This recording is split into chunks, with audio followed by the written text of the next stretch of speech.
A woman was found dead in her own home, and the police quickly solved the case.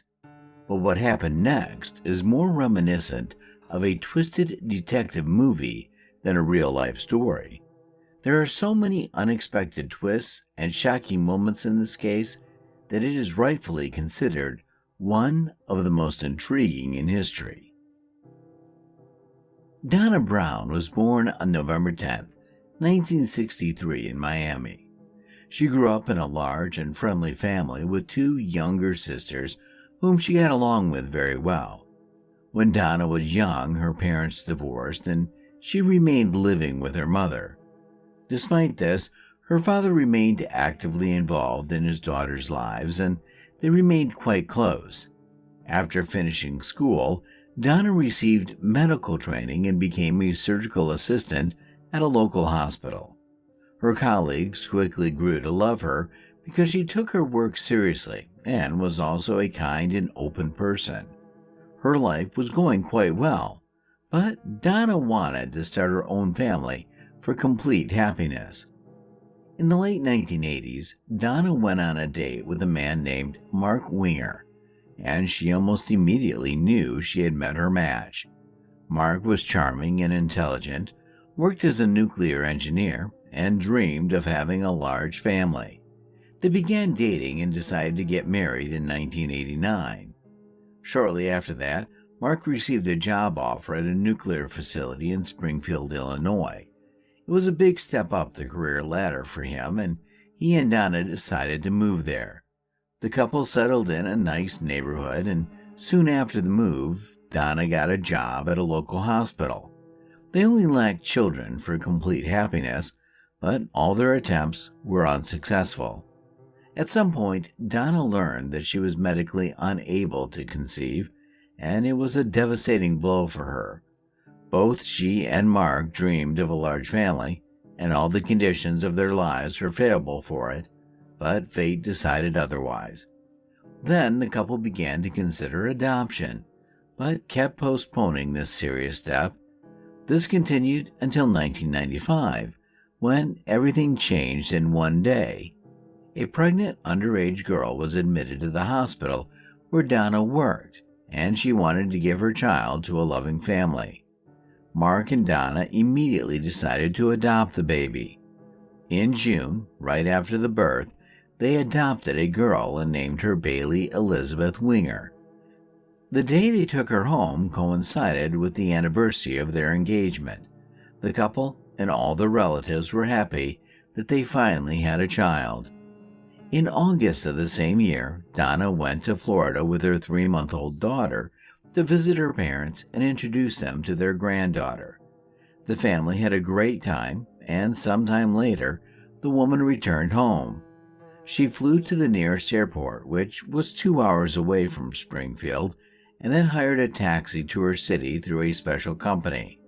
This trip greatly spoiled Donnah's mood because the driver behaved quite inadequately. The whole way he talked about how several personalities lived in him and they forced him to do various terrible things, such as killing people. In addition, the driver talked about how he regularly participated in orgies and even invited Donnah to participate in them. The man also constantly violated traffic rules and drove the car quite dangerously. When Donnah got home, she told her husband about it, and he was furious. Mark called the company the driver worked for and demanded that he be fired. It turned out that the driver was 27-year-old Roger Harrington, and after the complaint, the management decided to suspend him from work. But that wasn't the end of it. During the next week, an unknown man called Winger's home phone, refused to identify himself, and asked for Donnah. She and her husband suspected that the caller was Roger, and she was seriously concerned about her safety. Given that the man knew their home address, she was afraid that Roger might harm her. On August 29th, a distress call was made to the Springfield Police Department. Mark Winger was in a panic and reported that an unknown man had broken into their home and attacked Donnah with a hammer. Mark, shocked and terrified, took his gun and shot the intruder. When the officers arrived at the scene, they found two bodies on the floor with Mark in a state of panic. The police officers detected a faint pulse from both individuals on the floor and called an ambulance while trying to obtain information from Mark about what had happened. Although Mark could barely speak, the detectives managed to piece together a rough idea of what had occurred. Mark explained that he was using the treadmill in the basement when he heard a noise upstairs. He went upstairs to the main floor and found his 3-month-old daughter unattended on the bed. When he went to another room, he saw an unknown man attacking his wife with a hammer.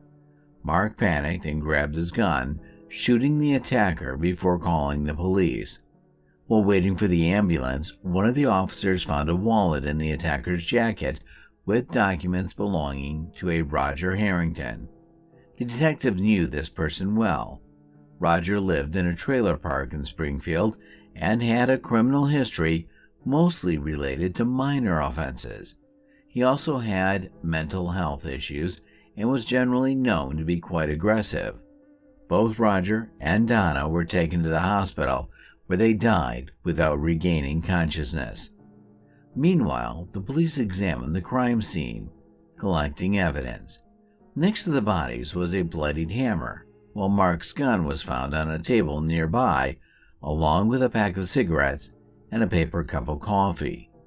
Mark told the detectives that the cigarettes and coffee were likely brought by the killer. The hammer was from his tool set, as he was planning to hang some pictures that day, so he prepared it and left it in the living room.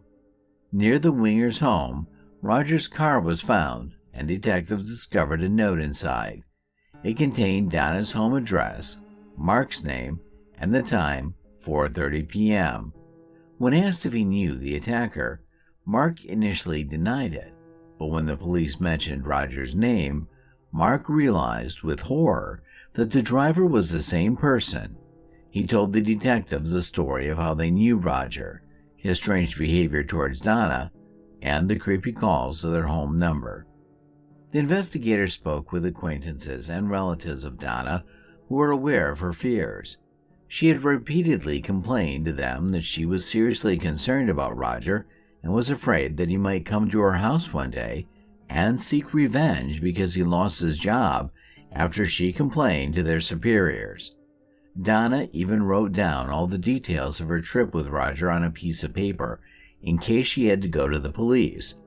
The police found this paper at their house, and the investigation lasted for 2 days before the case was closed. No charges were brought against Mark for shooting Roger because his actions were classified as self-defense. He continued to be in a state of shock, and his relatives flew to Springfield to support him and help take care of his daughter. Donnah's relatives also provided him with all kinds of assistance. Months went by, and Mark continued to struggle with the loss of his wife, and his family began to notice negative changes in his behavior. He began drinking heavily, although he had never consumed alcohol before these events. He also often visited local bars. His relatives tried to support him in every way possible and help take care of Bailey, but ultimately they had to return to their own cities. Donnah's parents understood that it would be difficult for Mark to take care of his daughter, so they suggested finding a nanny. In the end, Mark hired a woman named Rebecca Handit, who specialized in round-the-clock childcare, so she spent most of her time at their house. Rebecca took care of the girl and got along great with her. Mark gradually began to recover, stopped drinking, and returned to work.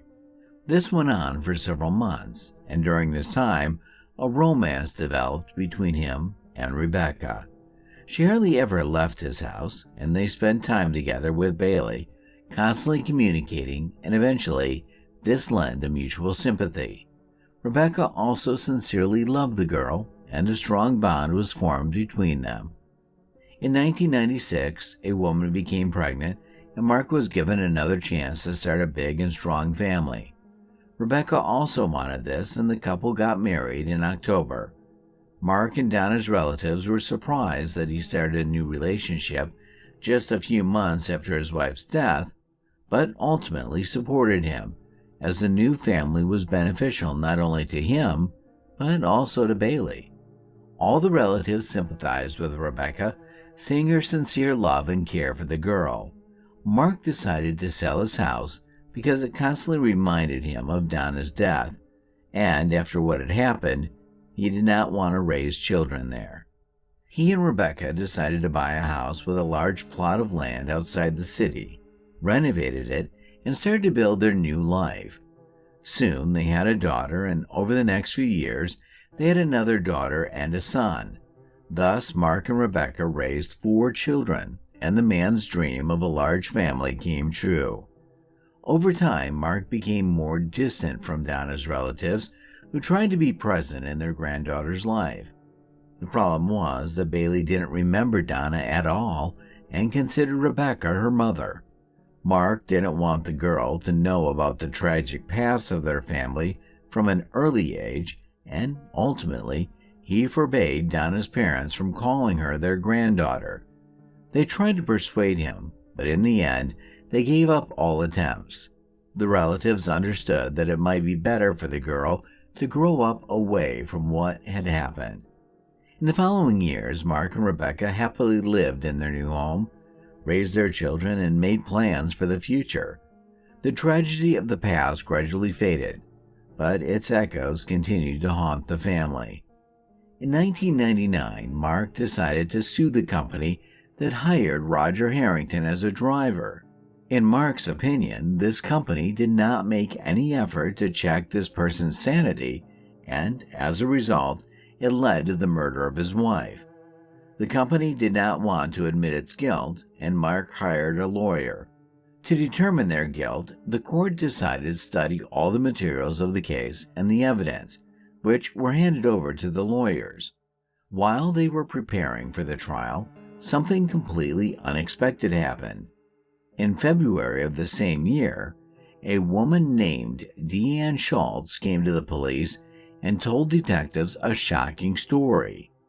Deanne was Donna's best friend and worked with her at the hospital. When Donna had a child, Deanne actively helped her take care of the girl, but Deanne's story turned everything upside down. She confessed to the police that she had been having an affair with Mark for several months, which they had kept hidden from their spouses. It all started 3 months before Donna's death. Around the same time, the couple adopted a daughter. Mark and Deanne were secretly seeing each other, but this was just the tip of the iceberg. The woman told detectives that Mark wanted to get rid of his wife to be with her. One day he said it would be so much easier if Donna just died. He then began to persuade Deanne to help him with a plan, but he did not reveal the details. Mark said that all Deanne needed to do was go to their house, find his wife's body, and call the police. The woman thought Mark couldn't be serious and was just joking, but he continued to share troubling things with her. After Donna complained to him about Roger Harrington's behavior, he told Deanne about it and said he had planned to frame the driver. He added that he just needed to figure out how to lure him into the house. A week before the murder, he called Deanne and asked if she would still love him no matter what, to which she answered yes. A few days after Donna's murder, friends and family gathered at their house to support Mark. When he was alone with Deanne, he said, "It seems like the police believe me. I did it for us." The woman was shocked, but Mark demanded that she not tell anyone, and she obeyed. They continued to secretly see each other and even exchanged rings, planning to get married in the foreseeable future. But in the following months, Mark started a romantic relationship with the nanny and eventually broke up with Deanne. She was devastated. She had kept this terrible secret from Mark, and he had traded her for someone else. Deanne never dared to tell the police about everything, realizing that part of the blame was on her. Over the next few years, the woman repeatedly tried to take her own life, and only after 3.5 years did she finally overcome herself and go to the police station. The detectives were completely shocked. All this time, Mark had been considered a victim and even a hero who tried to save his beloved wife from a terrible killer. But Deanne's story changed everything, and the police looked at the case from a completely different angle. The investigators decided to re-examine the evidence, but they were met with an unpleasant surprise. All of it had been handed over to lawyers who were preparing Mark's case against the transportation company. It would take time to retrieve them, but some materials from the case remained at the station. The photographs from the crime scene. The lead detective looked at them and realized with horror that they had missed some obvious things all these years. The investigation had been quickly closed after the murder, as no one doubted Roger's guilt. But now, as the detectives held these photos for the first time, he realized that the positioning of the bodies did not match Mark's story at all. He had told them that when he entered the room, Donna was lying on the floor and the perpetrator was striking her with a hammer from above, and then he shot him and Roger fell next to the woman. In reality, however, his body was lying in the opposite direction, and he physically could not have fallen in that direction. The detective realized that Mark's story was a lie, and it made him rethink a whole series of moments that now made much more sense. First of all, no one ever figured out how Roger got into the house. There were no signs of a break-in, and Donna certainly would not have opened the door for him, but if you remember the note inside Roger's car, everything falls into place.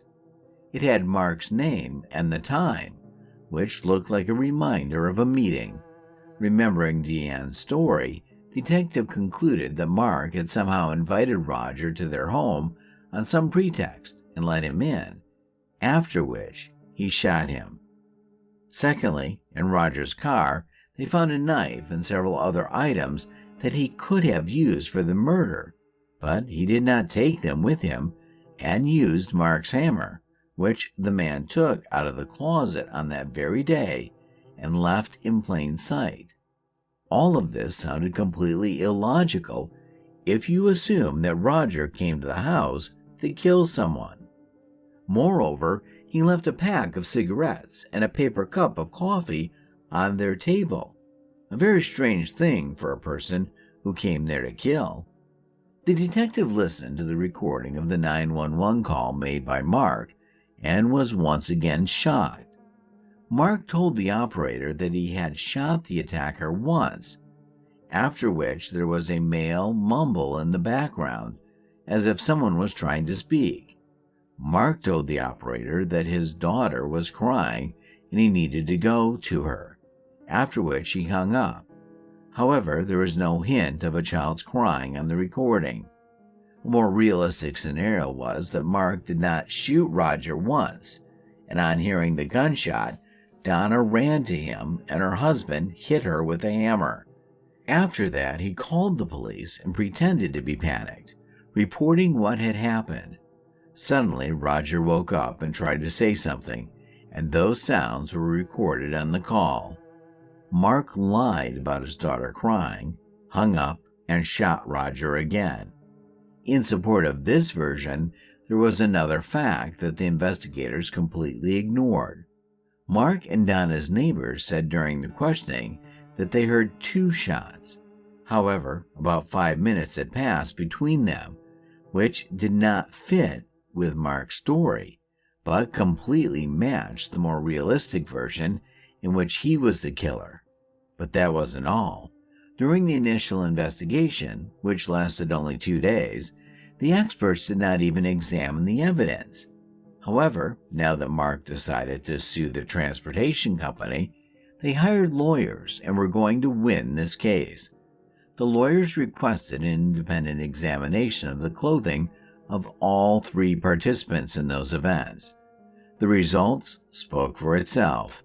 Blood spatters and traces indicated that Mark's story had nothing to do with reality. According to him, Roger was hitting Donna with a hammer. but there was not a drop of her blood on his clothes, not even the smallest, while there was plenty of blood from his wife on Mark's clothes, which directly indicated that he had killed his wife. The police took the evidence from the lawyers and conducted their own analysis, which showed exactly the same result. In the end, the police reopened the investigation, but this time it was about a double murder in which Mark became a suspect. His family was in shock. No one believed that the man was capable of such a brutal crime. Donna's relatives were skeptical of the suspicions against Mark until they heard all the information that the detectives had uncovered. The only ones who insisted on Roger's innocence from the first day were his friends and family members. They were all aware of his minor criminal history, but did not believe he was capable of murder. Moreover, their neighbor Roger, with whom they shared a rental, initially gave the police important information that they overlooked. Immediately after the murder, the detectives questioned the man, and he told them that the day before, Roger received a call, hung up, and wrote down Mark Winger's name, address, and time on a piece of paper.